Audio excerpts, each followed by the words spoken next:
강릉에 단비가 내렸습니다. 제한급수를 할 정도로 무척 큰 가뭄 속에서 어려움을 겪고 있었는데 100mm 이상의 비가 내려서 추수 용량이 어느 정도 채워졌다는 그런 소식이 들려오고 있습니다. 이제 농사도 지을 수 있고 생활에 큰 어려움이 없을 것 같다는 소식을 들으면서 참 다행이라는 그런 생각이 들었습니다. 물을 받기 위해서 줄을 서는 그 모습은 무척이나 낯설게 느껴지지만은 우리나라도 세계 물 부족 국가 가운데 하나이기 때문에 앞으로 그러한 모습을 종종 볼 수도 있을 것 같습니다. 그래서 우리는 가뭄의 때를 준비하는 그러한 지혜와 또 결단과 또 여러 가지 장치를 통해서 그 미래를 준비하는 그런 생각과 마음을 가져야 될 것 같습니다.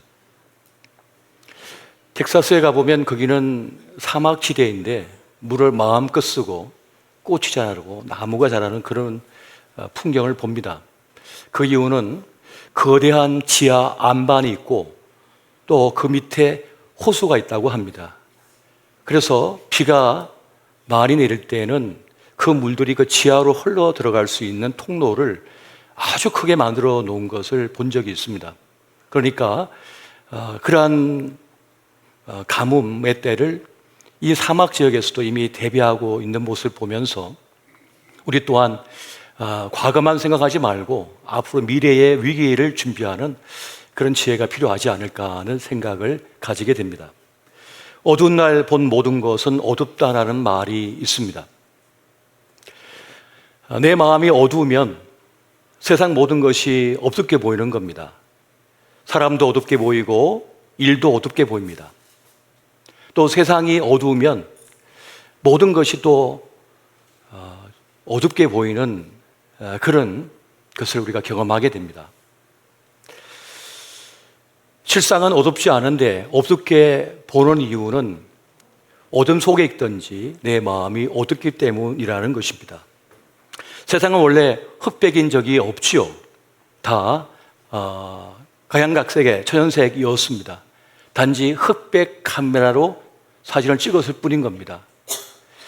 그것처럼 우리의 렌즈가 어두우면 모든 것이 어둡게 보이는 것입니다. 그런데 믿음의 눈을 가진 사람은 하나님께서 비춰주신 빛으로 세상을 바라보기 때문에 다른 시선으로 바라보게 됩니다. 그러니까 제대로 보는 사람이 된다는 것입니다. 그것이 믿음의 사람인 것이죠. 하나님의 시선으로 바라보면 모든 것이 다르게 보입니다. 사람도 달라 보이고 그 일도 달라져 보이는 겁니다. 다른 시선으로 보게 되는 것입니다. 나의 시선, 나의 생각, 나의 뜻, 나의 의지를 내려놓고 하나님의 시선으로 바라보면 모든 것이 다르게 보인다는 것입니다. 하지만 나의 의지를 꺾는 것이 쉽지가 않습니다. 38년 된 병자를 예수님께서 고쳐주셨습니다. 네 자리를 들고 가라라고 말씀하셨습니다. 38년 동안 일어서고 싶었지만 일어설 수 없이 앉아서만 누워서만 살았습니다. 꿈에도 그리던 그 기적이 일어난 거예요. 그래서 자리를 들고 달려가는데 유대인들이 길을 가로막습니다. 안식일에 하지 못할 일을 하였다 하면서 우리 예수님을 공격하고 38년 동안 앉아있다가 이제 일어선 사람을 꾸짖습니다. 왜 걸어가냐고. 그들의 눈에는 38년 동안의 고통, 아픔, 슬픔, 그 피해가 보이지 않은 겁니다. 안식일만 보이는 거죠. 하나님의 사랑도 보이지 않고 그 사람의 고초도 보이지 않는 겁니다. 아픔도 보이지 않는 겁니다. 그저 안식일만 보일 뿐이었습니다. 또 한 번은 우리 예수님과 제 아들이 안식일 날 밀밭 사이를 지나가고 있었습니다. 근데 너무나 허기가 진 제자들이 그 밀 이삭을 조금 뜯어다가 비벼서는 입에 훅 틀어 넣었습니다. 그랬더니 그걸 보더니 안식일을 어겼다면서 공격을 합니다. 그때 예수님께서 그런 말씀하죠. 마태복음 12장 7절을 보면 나는 자비를 원하고 제사를 원하지 아니하노라 하신 뜻을 너희가 알았더라면 무지한 자를 정죄하지 아니하였으리라. 주님께서 원하시는 것은 자비라고 합니다. 인애라고 합니다. 사랑이라고 말씀하는 것이었습니다. 본질, 진리를 깨닫는 것이 중요합니다. 그 핵심이 뭔지를 그 하나님의 가르침 속에 있는, 말씀 속에 있는 그 흐르는 정신이 뭔지를 볼 수가 있어야 된다는 거죠. 유능하고 실력이 있어도 이 사랑이 없으면 재앙이 됩니다. 이 사랑이 없어 실험하고 아파하는 일이 얼마나 많은지 모르겠습니다. 잠언 14장 4절 말씀, 이런 말씀이 있습니다. 소가 없으면 구유는 깨끗하려니와 소의 힘으로 얻는 것이 많으니라. 외양간보다 소가 더 중요하다는 말씀을 주고 있는 것입니다. 그런데 많은 분들이 소보다 외양간의 깨끗함을 원할 때가 많습니다. 소보다 외양간을 더 중요하게 여기면 결국 소를 잃게 되고 외양간도 사라져 버리게 됩니다. 이 원리를 주님께서 알려주고 있는 거죠. 핵심 진리가 무엇인지를 지금 말씀해 주고 있는 거예요. 여러분, 믿음의 사람은 하나님에 의해서 자기 의지가 꺾인 사람이 되어야 합니다. 그것이 믿음의 사람이라 할 수 있는 것입니다. 주님께서 말씀하셨습니다. 나를 따라오려거든 자기를 부인하고 자기 십자가를 짊어지고 나를 따를 것이니라. 전제가 뭡니까? 자신을 부인할 수 있어야 된다는 것을 말씀하는 것입니다. 그때서야 하나님의 음성이 들려오기 시작하고 하나님께서 보시는 것을 보게 되고 주의 뜻에 함께 동참하는 삶이 될 수가 있는 겁니다. 많은 이들이 주님을 따른다고 하면서 내 의지가 아직 꺾이지 않는 분들이 참 많으신 것을 볼 때가 있습니다. 사실 성경의 대부분의 이야기, 특히 신약 성경을 보면 다 교회 이야기잖아요. 다 사람 이야기입니다. 믿는 사람들의 이야기입니다. 근데 그 안에 있는 갈등과 다툼과 분열과 고통을 보면 무엇입니까? 자기 의지를 아직 꺾지 못하고 자기를 부인하지 못하고 아주 덜 부인한 이들의 갈등이었던 거예요. 그 안에서는 누가 더 크냐, 누가 더 세냐, 누가 더 높냐, 누가 더 낫냐, 다 이 싸움하고 있는 겁니다. 주도권 싸움을 하고 권력 싸움을 하고 자기 편을 만들고 아집과 고집으로 교회를 위기에 빠뜨립니다.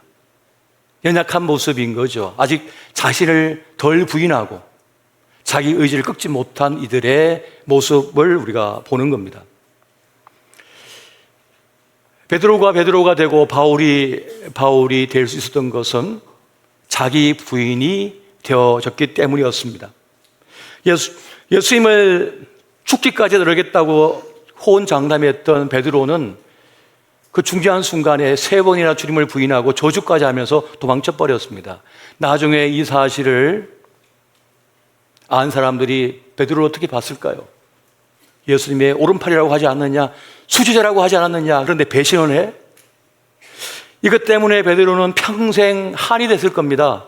부끄러움이 됐을 겁니다. 그런데 그것 때문에 베드로가 될 수가 있었습니다. 오만과 자만을 내려놓을 수가 있었던 거예요. 아, 그래, 나는 배신자였지, 난 죄인이었지, 나는 형편없는 인간이었지 하면서 자기 부인이 된 겁니다. 그래서 우리가 아는 베드로가 될 수 있었습니다. 바울은 십자가의 원수가 되어서 그리스도인들을 잡아다가 감옥에 가두고 돌로 쳐 죽이는 일에 일조했습니다. 앞장을 섰습니다. 그런데 다마스커스로 가는 그 길에서 예수님의 음성을 듣고 빛 대신 주님을 만나게 됩니다. 그 시로 그는 소경이 되었고 3일 동안 식음을 전폐하며 앞을 보지 못한 상태에 빠져듭니다. 그러면서 자기가 잘못된 길을 걸었음을, 자기가 실수했음을 철저하게 깨달으며 그의 의지가 꺾여져 버리게 됩니다. 그리고 그는 평생토록 사도성을 의심받습니다. 그때 예수 믿는 사람들 잡아다가 감옥에 가두지 않았냐? 돌로 쳐 죽이지 않았냐? 너는 그 바울이 아니냐? 그걸 감내합니다. 그걸 감내하면서 그는 그 십자가 길을 걸어갑니다. 자기를 부인하는 신실한 믿음의 사람이 될 수가 있었던 것입니다. 요셉은 채색 옷이 벗기워졌습니다. 그리고 형제들에게 배신을 당합니다. 버림을 당합니다. 또 충성을 다했지만 보디발에게 버림을 당합니다. 누명을 씁니다. 감옥에 던져집니다. 언제 죽을지 모릅니다. 그러한 가정 속에서 요셉은 철저하게 자기를 부인하게 됩니다. 그렇게 곱고 사랑스럽고 인정받고 그 아버지 품에 있던 요셉은 철저하게 버림당한 인생이 되죠. 그 가운데 그는 하나님 아니고서는 살 수 없다라고 하는 것을 깨닫습니다. 그리고 나에게 꿈을 꾸게 하시고 꿈을 보여주신 하나님께서 자신을 어떻게 끌고 가는지를 깨닫게 됩니다. 그래서 그는 그 깊은 수렁을 헤쳐나온 가정 속에서 지혜와 계시의 영으로 덧입어서 그런 보는 자가 되었고 듣는 자가 되었고 깨닫는 자가 될 수가 있었습니다. 그래서 하나님의 깊은 끝까지 통찰하고 통달하는 사람이 될 수가 있었던 것입니다. 그렇게 지혜와 계시의 영으로 무장된 요셉은 하나님의 뜻을 이루기에 충분한 사람으로 거듭나는 그런 자리에 이르게 되는 것을 봅니다. 사실 저는 극티에 가까운 사람이거든요. 요즘 CF 광고에도 보면 아빠 T야? 이렇게 얘기하는 게 있잖아요. 아이가 시험을 망치고 왔더니 아빠 그럽니다. 너 그러니까 게임하지 말고 하지 말고 공부하라고 그랬지. 잘못된 거 그러니까 아빠 T야? 이러면서 항변하는 그런 모습을 보는데 사실 저도 T형이거든요. 논리, 이성, 합리가 아니면 잘 안 움직이는 스타일이거든요. 그리고 저 자신에게 무척 엄격한 사람 중에 하나입니다. 그래서 지난날 제 목회자의 모습을 보면 365일 새벽 예배를 인도하고 1시간 이상 기도를 하고 그리고 예배를 빠지는 항존직 중직자는 용납을 안 했습니다. 새벽 예배 장로님이 빠지면 우리 같이 사역 돕는 형제 그 청년에게 전화해가지고 50명에게 전화해서 다 나오게 만들었습니다. 자다가 벌떡 일어나고 옵주수 입고 다 예배 온 거예요. 새벽에. 수예배를 어떻게 빠져요? 새벽 예배 어떻게 빠져요? 금요철 어떻게 빠져요?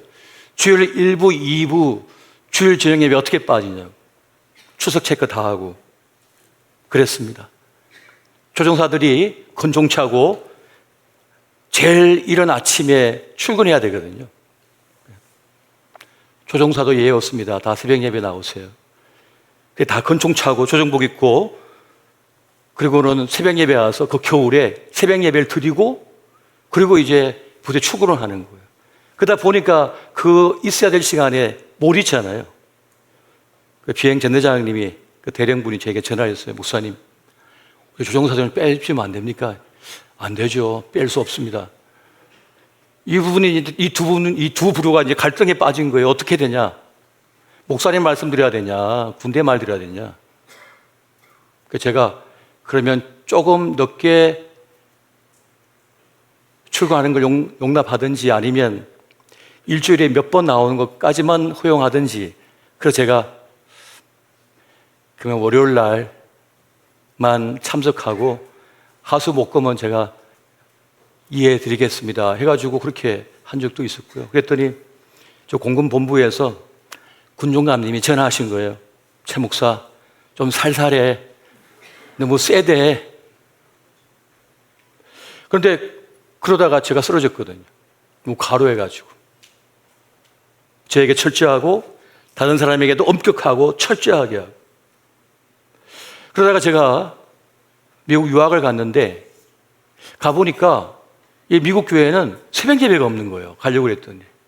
수예배가 없어요. 수예배 가려고 그랬더니. 금요철화가 없네요. 그 주일날 딱 한 번 예배 드리는 거예요. 그래서 도대체 이 사람들은 신앙생활을 어떻게 하는 거야? 그랬단 말이에요. 그런데 그 미국 사람들 중에 신앙생활을 아주 신실하게 하는 분들이 있어요. 그것은 기독교 문화가 이미 정착이 되어 있거든요. 총기 사고가 나고 온갖 일들이 많지만 그 안에 정말 신실한 사람들이 있는 거예요. 그들을 보면서 제가 충격을 받았죠. 이렇게 예배를 적게 드리고 기도 시간이 적고 이 성경 공부 시간도 적은데 이 사람은 어떻게 이렇게 신앙이 좋지? 그러면서 제가 변화를 경험하게 됐습니다. 처음에 한 달, 두 달은 죄책감에 빠졌어요. 새벽 예배를 제대로 못 드리니까. 수예배를 제대로 못 드리니까. 한 두 달, 석 달 지나니까 너무 편한 거예요. 처음엔 죄책감이 들다가 너무 편한 거예요. 이래도 되는 건가 하다가 이게 되게 편한 거예요. 그리고 그렇다고 해서 제 믿음이 흔들리지도 않아요. 그러면서 다른 차원의 모습이 보이기 시작한 거예요. 다른 모습이 보이기 시작하는 거예요. 그래서 우리 주목사님을 뵙고 나서는 인애와 자비의 목회를 조금씩 배우기 시작했습니다. 엄격하고 분명하고 정확하고 채워야 되는 신앙 믿음 생활에서 배려하고 용납하고 호용하고 이해해주는 신앙으로 바뀌어지기 시작했습니다. 그때 저의 나이가 30대였습니다. 30살에 목사 안수 받고 그 10년 동안 그렇게 살아온 거예요, 제가. 제 자신에게 철저하고 다른 이에게 정확하고. 그래서 제 후배 목사 중에 제대로 안 하면 제가 했습니다. 목회 그만두라고 했습니다. 그렇게 할 것 같으면 하지 마. 장로님이 그랬습니다. 장로님 그런 식으로 교회 생활을 하면 하지 마십시오. 그냥 내려오세요. 아직도 그 습성이 남아있는지 모르겠습니다만 사실은 엄청 엄격하고 분명하고 확실한 것을 원했던 제가 힘든 분들, 큰 위기를 만난 분들, 또 여러 가지 상황과 사정에 있는 분들을 이제 헤아리게 되면서 이제 이해가 되기 시작하는 거예요. 용납이 되기 시작하는 거예요. 전에는 제가 목회를 하면서 가면은 굉장히 다 피해요. 무서워가지고.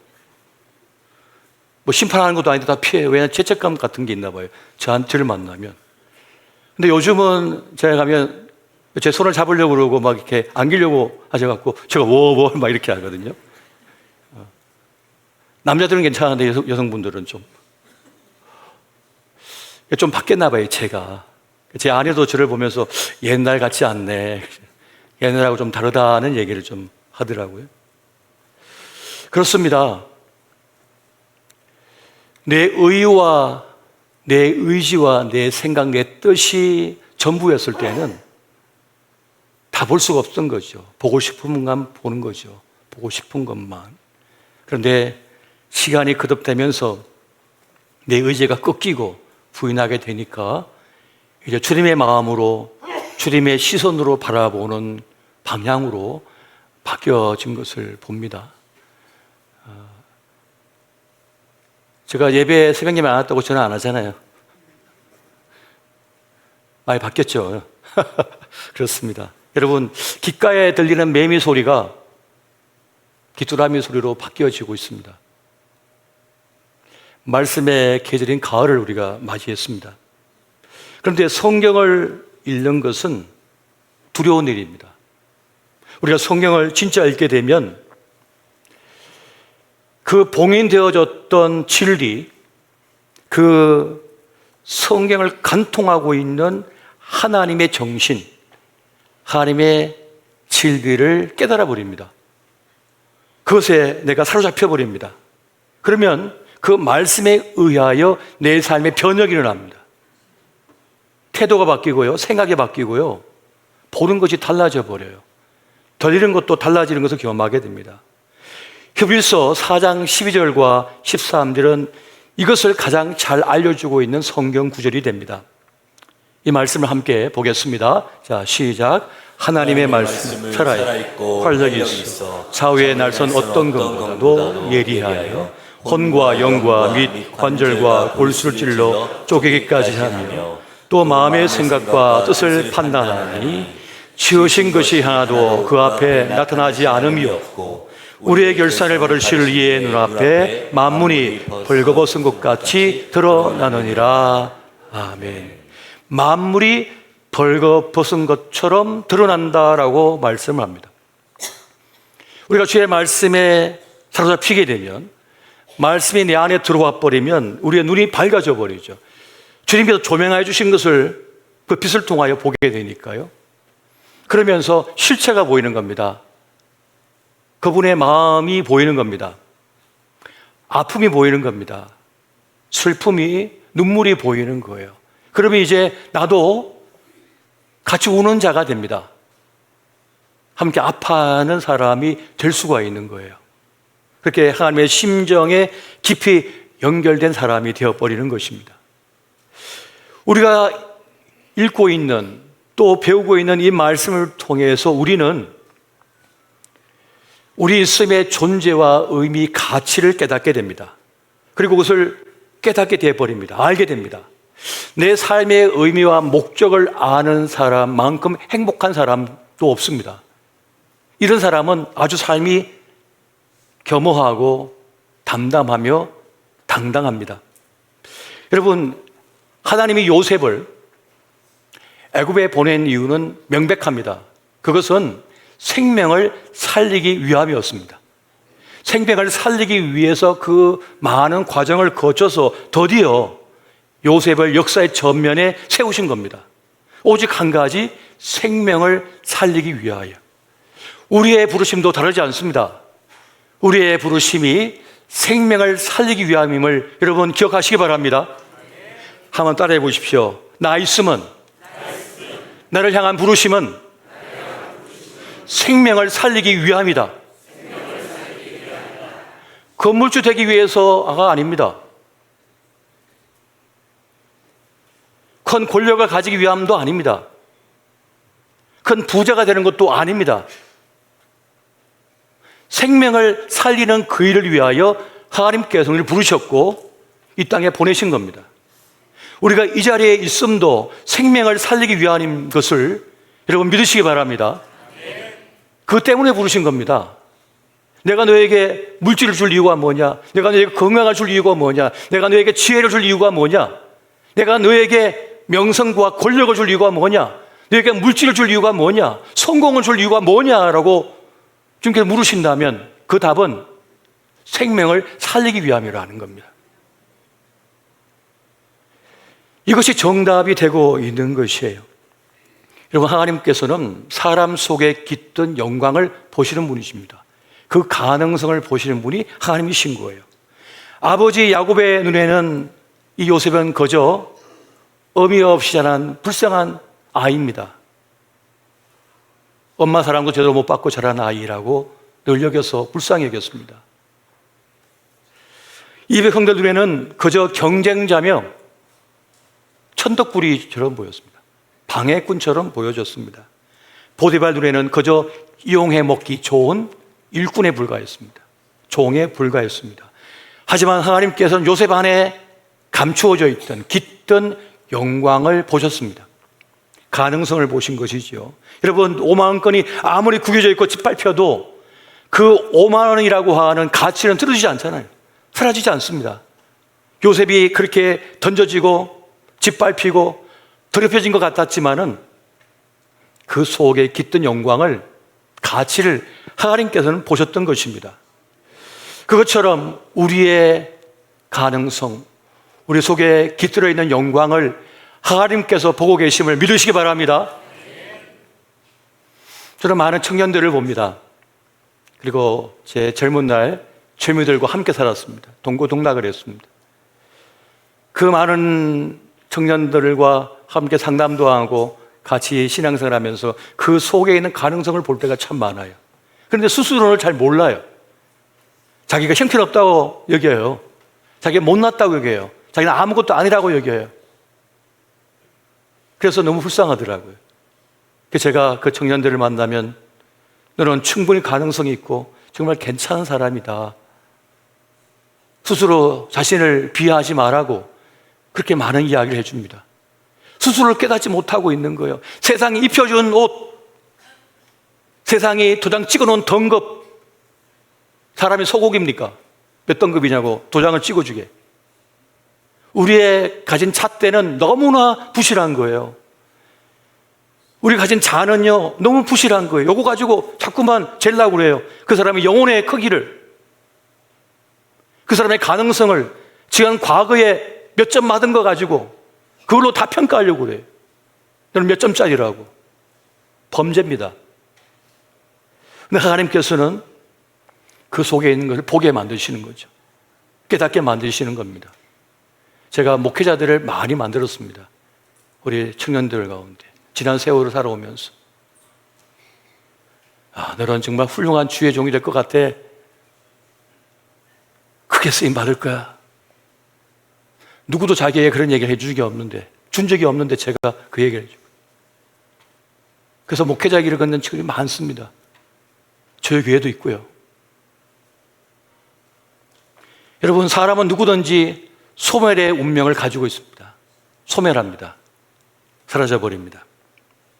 오늘 이야기는 그 소멸될 운명들을 살려내는 이야기인 겁니다. 구원의 이야기인 거예요. 이 요셉의 이야기, 구원의 이야기를 보면서 우리는 예수 그리스도의 구원 이야기가 오버랩되는 것을 보게 됩니다. 태초에 하나님께서 우리에게 명령을 내렸습니다. 생육하고 번성하라. 이 말씀은 두 가지 명령을 가지고 있는 거예요. 첫 번째는 너가 살라는 거예요. 너는 살라는 거예요.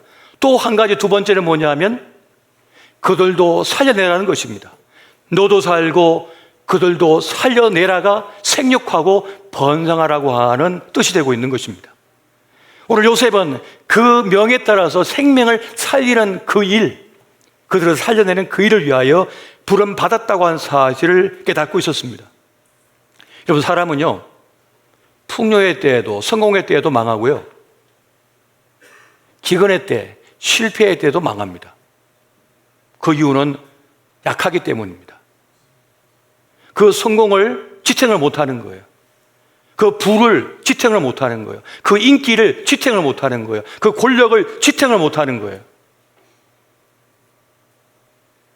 키를 주면서 자, 2차 너 거야 하고 초등학생에게 줬습니다. 1학년짜리에게. 어떻게 될까요? 요트가 있습니다. 그 요트를 주면서, 키를 주면서 자, 네 거야 하고 줬습니다. 어떻게 될까요? 사고 납니다. 왜? 그것을 지탱할 능력이 없으니까, 관리할 능력이 없으니까. 그래서 재앙이 되는 겁니다. 관리할 능력이 없으면. 실패도 마찬가지입니다. 이 기근도 마찬가지입니다. 그걸 이겨낼 내적인 힘, 실력이 없으면 재앙이 됩니다. 그런데 실력이 있으면 성공의 때에도 실패의 때에도 다 살아냅니다. 요셉은 바로 그 능력을 가진 사람이었어요. 지혜와 계시의 영이 그에게 임하고 있었고, 그래서 보는 자였고 듣는 자였고 그것을 감당할 능력을 갖고 있었기 때문이었습니다. 문제는 뭡니까? 그것을 관리할 능력이 있는가였던 것이에요. 하나님은 요셉에게 지혜를 주셨습니다. 그래서 요셉은 창고를 짓습니다. 이전에는 생각도 할 수 없었던 거대한 창고를 짓습니다. 저장고를 짓는 거예요. 세상의 곳간과 달리 요셉의 곳간은 좀 달랐습니다. 요셉이 만든 곳간은 권력자 바로의 배를 불리고 권력을 강화하기 위한 것이 아니었습니다. 풍요의 때에도, 이 기근의 때에도 사람을 살리는, 생명을 살리는 주림의 곳간으로 만들었습니다. 바울의 곳간이 아닙니다. 주님의 곡간으로 요셉이 만들어 간 것이에요. 여러분, 사람은요, 늘 이성적이거나 합리적이지 않습니다. 늘 바른 판단을 하고 괜찮은 판단을 하고 결정을 하고 달려갔던 사람도요, 한순간에 무너질 때가 있습니다. 엉뚱한 선택을 할 때가 있습니다. 형편없는 선택을 해서 무너질 때가 있는 거예요. 이게 사람입니다. 멀쩡히 잘 살고 있다가도 무너져 버리는 거예요. 갑자기 살기 싫어지는 거예요. 갑자기 실증이 나는 거예요. 갑자기 의미가 없어져 버리는 거예요. 무의미에 빠져버리는 거예요. 그것이 연약한 인간의 모습이에요. 그래서 엉뚱한 실수를 하는 것이 참 많습니다. 요셉에게 주어진 숙제는 뭡니까? 풍요의 때든지 기근의 때든지 성공의 때든지 실패의 때든지 그 상황 속에서 사람을 살려내는 그런 사명을 맡은 거예요. 그래서 그런 하나님의 지혜를 따라서 주님의 곡간을 세웠던 것입니다. 바로의 강력한 힘을 통해서 풍요의 때에도 난귀로 인하여 정신적 해이로 인하여 무너지지 않도록 곡간을 만듭니다. 그리고 흉년의 때에도 기아로 인하여 생명을 잃지 않도록 곡간을 짓습니다. 여러분, 기근의 때에는 사람의 인심이 사나워지잖아요. 갈등과 분열과 전쟁이 일어납니다. 제가 군사 장교 고급반에서 전쟁사를 배우고 연구를 했거든요. 인류 초기부터 현대 전까지 전쟁의 이유, 결과, 분석, 어떻게 그걸 방지했어야 되는지를 배웁니다. 그 가운데 하나가 뭐냐? 경제적 이유예요. 먹고 살기 힘들어지면 사람들이 인심이 사나워지면서 국경을 넘어버립니다. 나라와 나라 간에 전쟁이 일어납니다. 만약에 이 지구상에 곡물이 줄어들면 어떻게 될까요? 전쟁이 납니다. 지금까지의 풍요로움과 평화로움과 그건 다 사라집니다. 옛날 이야기 됩니다. 머나먼 옛날 옛적 이야기가 되는 거예요. 요셉은 그 생명을 살리기 위해서 그 약자들이 제일 먼저 희생양이 되니까 그 생명을 살리기 위하여 이 거대한 곡간을 지은 겁니다. 누구든지 생존권을 보장하는 장치를 마련함으로써 모두가 살게 하도록, 살아내도록 이 큰 일을 감당해낸 것이었습니다. 그렇게 요셉은 놀랍게도 바로의 창고를 주님의 곡간으로 만들어버렸습니다. 이것이 하나님의 지혜였던 것이에요. 주님의 곡간은 생명을 살리는 곡간임을 여러분 기억하시기 바랍니다. 주님의 곡간은 생명을 살리는 곡간인 거예요. 생명을 지켜내는 곡간이 되는 거예요. 여러분, 베들레헴 뜻이 뭡니까? 떡집이란 뜻이잖아요. 우리 예수님께서 탄생하신 그곳은 떡집이었던 겁니다. 우리 주님께서 자신을 뭐라 했습니까? 나는 생명의 떡이다 그랬죠. 나를 먹는 자는 줄이지 아니할 것이다, 영원히 살 것이다 라고 말씀하셨잖아요. 그래서 떡이 되라고 말씀하는 거예요. 여러분, 우리 교회에는 주님의 곡간이 있습니다. 눈치가 빠른 분은 뭘 말하는지 알 겁니다. 우리 청주 주님의 교회에는 2007년도에 세운 주님의 곡간이 있습니다. 사랑의 나눔 마켓입니다. 18년 동안 운영되면서 17억 이상을 위기에 처한 2만 5천여 가정에게 이 상품권을 지원해서 생필품을 통해서 생존하도록 했습니다. 갑작스러운 사건이나 위기를 만날 때가 있죠. 평소에 멀쩡하다가 사업이 망하거나 큰 질병이 들거나 큰 사고를 만나면 순식간에 극빈자로 전락하게 됩니다. 지난 과거의 영광은 온데간데 없어져 버립니다. 어떤 가정은 교통사고 나서 다 반신불수가 됐어요. 어떻게 살 겁니까? 좋은 직장 다녔던 거, 저축해 놨던 거 한순간에 병비로 다 나가고 못 삽니다. 사업 실패, 이곳저곳에서 돈을 빌렸습니다만 갚을 길이 없습니다. 그러면 막다른 골목에 서게 됩니다. 그럼 죽음을 생각하게 되는 거예요, 사람들이. 가난해 본 적이 없는 분들, 큰 위기를 경험해 본 적이 없는 분들은 남 이야기일 겁니다. 밥이 없으면 빵을 사 먹으면 되지, 이런 얘기하는 사람이 있을 수도 모르겠어요.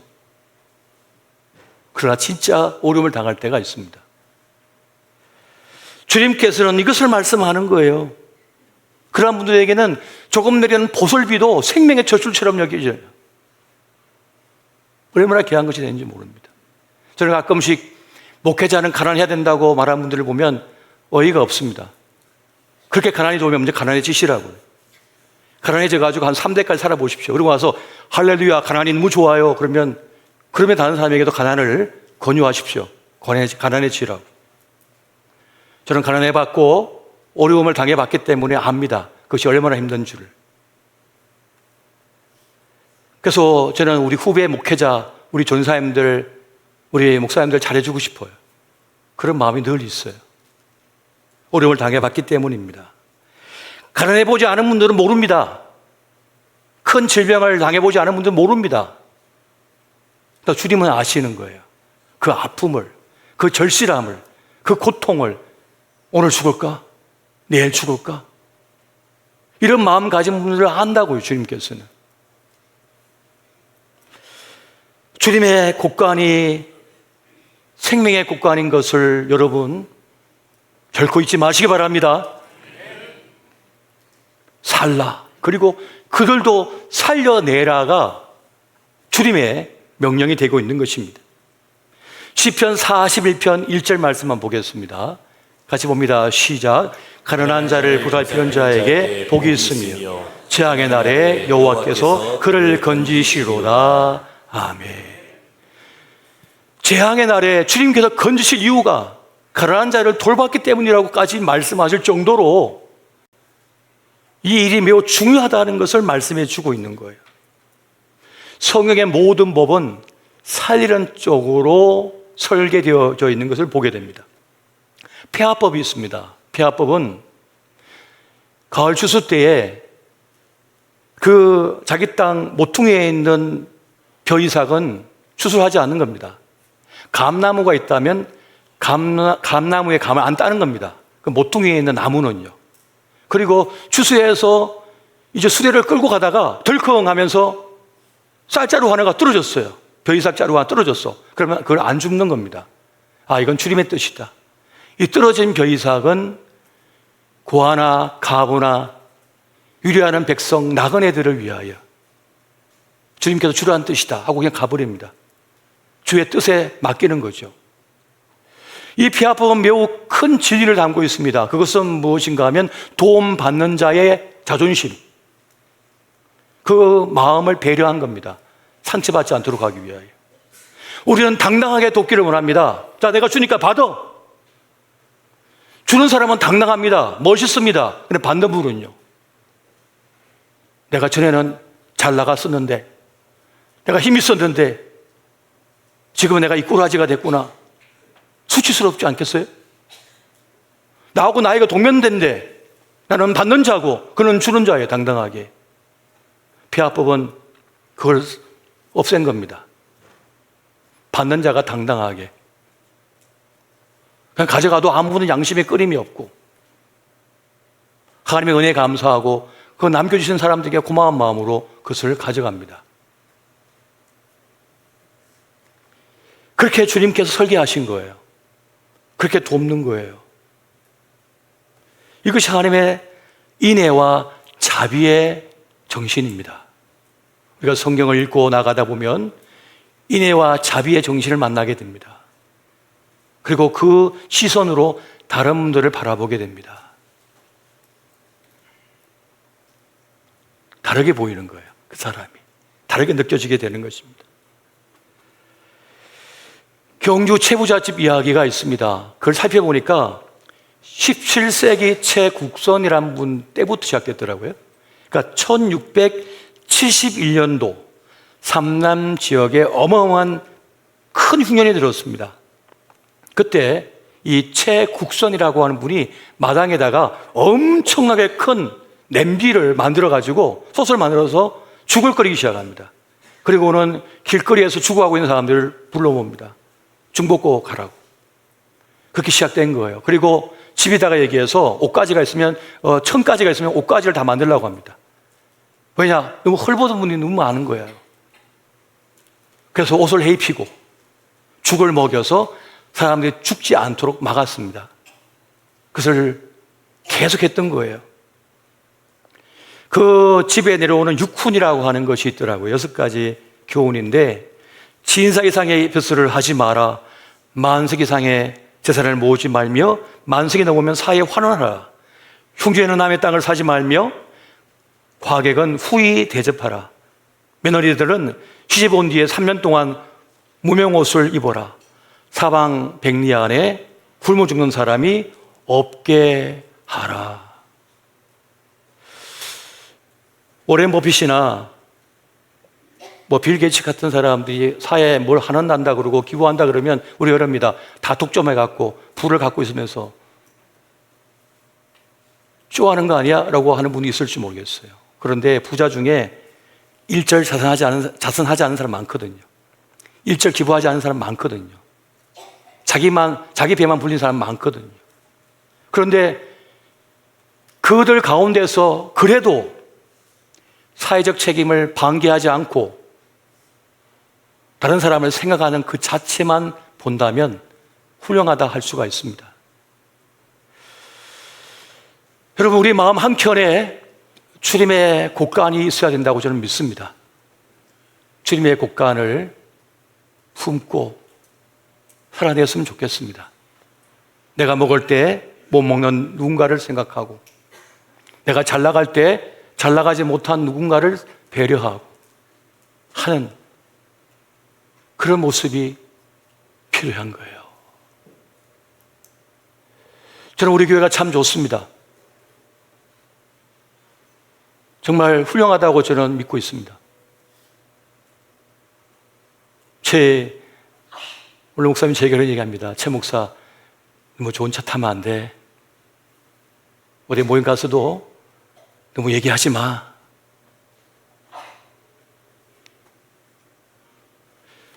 같은 목회자라도 저보다 연세가 더 많으신데 어려운 교회가 있으십니다. 제가 너무 좋은 차를 타고 가면 큰 교회니까, 괜찮은 교회니까 저렇게 멋진 차를 타나 봐. 자기의 작은 차를 보면서 마음에 그림자가 생길까 배려하라는 뜻입니다. 어디 모임 갔을 때 저도 웬만큼 말할 줄 압니다. 볼 줄 압니다. 하지만 손들지 않습니다. 다른 분들이 얘기하시도록 그냥 있습니다. 그랬더니 그러시는 거예요. 최 목사 잘했다. 잘난 척한다고 생각한다. 다른 분들에게 기회를 드려. 여러분, 저는 그런 가르침 속에서 많은 걸 배웁니다. 우리 교회의 면면에 흐르는 정신이 무엇인지를 깨닫고 있습니다.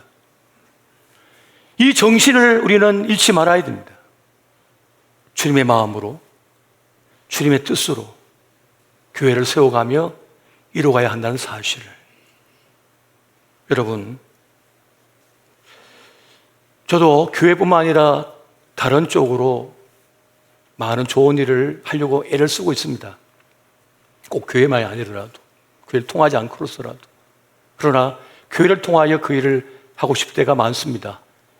왜냐하면 그때 많이들이 주님의 이름, 하나님의 이름을 깨닫거든요. 요셉과 같이. 도대체 요셉이 믿는 하나님은 어떠한 분이시길래 우리를 기아해서 이 고통에서 건져 주었을까? 요셉이라고 하는 그 인물을 통하여 하나님이라고 하는, 여호와라고 하는 하나님이 드디어 등장하게 되는 거예요. 사람들이 목도하게 되는 거예요. 주목하게 되는 거예요. 그렇게 생명을 살리는 일이 이어져 가는 것입니다. 오늘 저와 여러분이 가슴속에 주님의 곳간을 간직하고 생명을 살리는 그 위대한 일을 위하여 달려가시기를 예수 이름으로 축원드립니다.